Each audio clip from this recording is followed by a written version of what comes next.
So, assalamu alaikum everyone. This is Nuha here, and welcome back to this new video.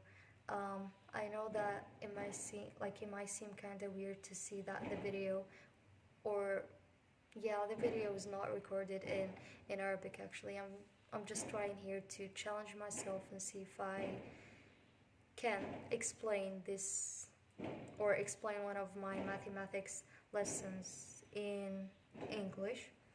And we'll see how it goes.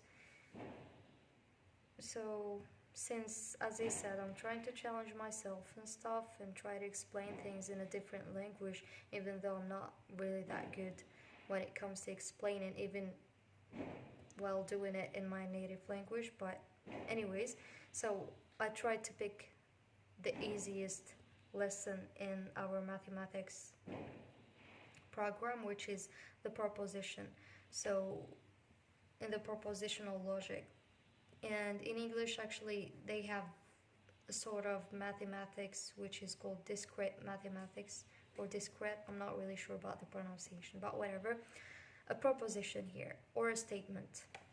As we can see in the definition, it says that a proposition or a statement is a declarative sentence that can be true or false. So true here is 1, false is 0. Examples, and before we take a look at the context of the examples, we do have here that the propositions are denoted with capital letters P, Q, R, D, for examples, whatever. Can use whatever letter actually. Anyways, P, let's see. Hamas is a terrorist. Of course it's false, because Israel is the terrorist here, and Hamas is a defensive group that was organized by Palestinians that are originally from Gaza. So let's move on to the second example, which is the Q1. Israel is a country, which is of course false, because Israel has never been a country, and it will never be actually, and it is actually an occupation. So if we wrote here Israel is an occupation, we would have put 1 instead of 0, whatever.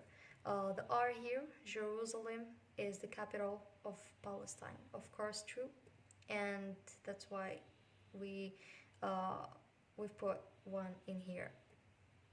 Last one, which is D, the cardinality of the empty set is equal to 0, which is of course true, that's why we put 1.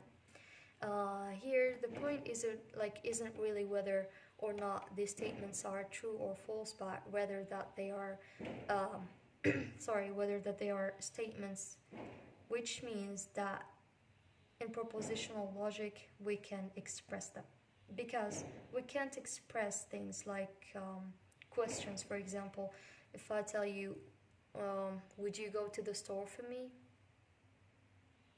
True, it doesn't make sense. False, doesn't make sense too. So another thing that we cannot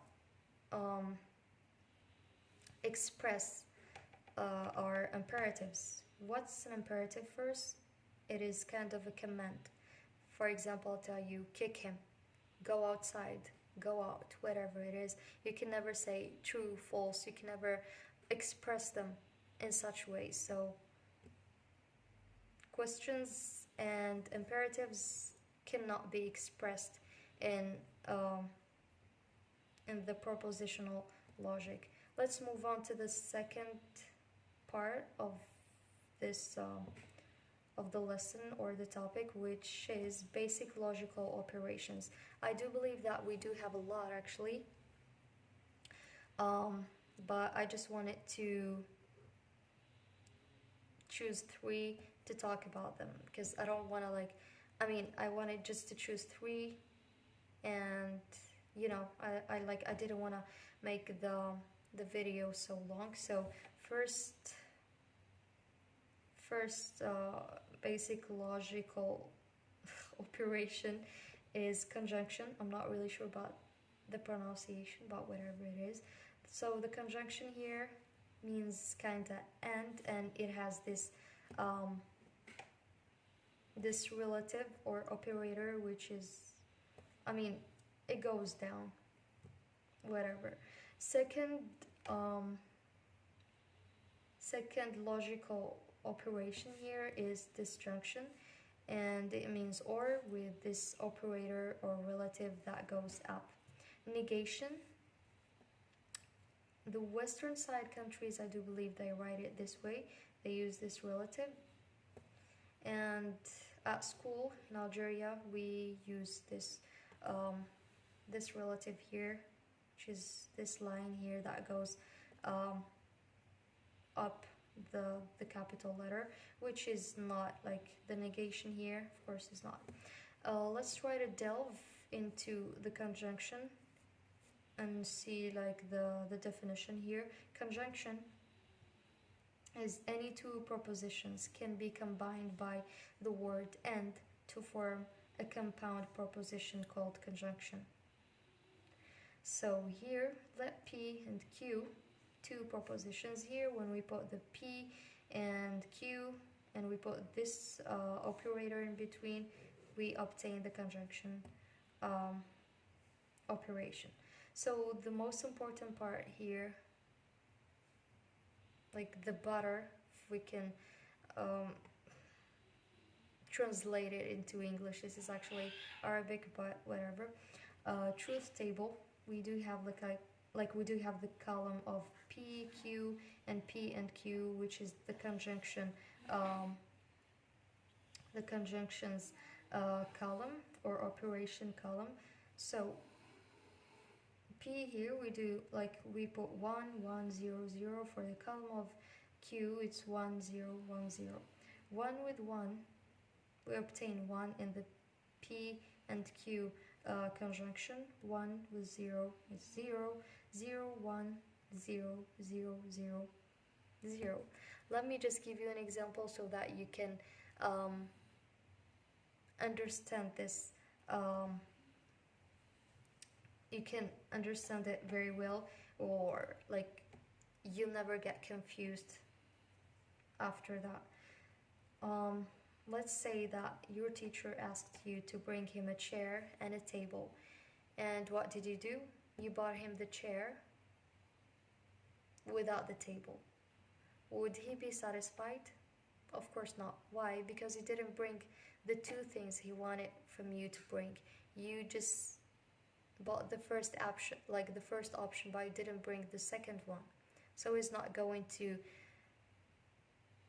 be satisfied because you didn't complete your job or the assignment or the order you were meant to do. So that's totally false.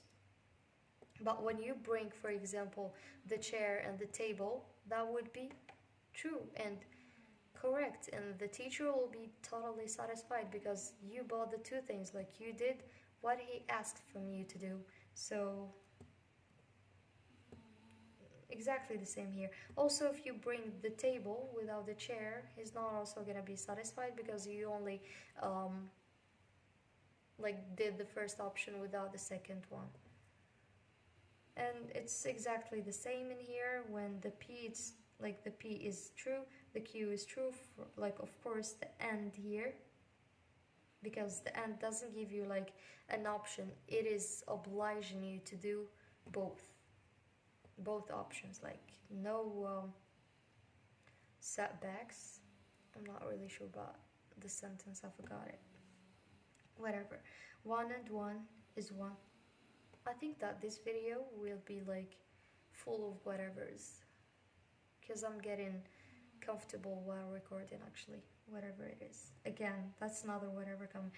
Anyways, let's come back. 1 and 1 is 1, as we said.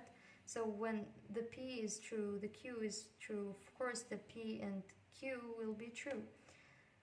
Here, one of them is false, so it will never be true. And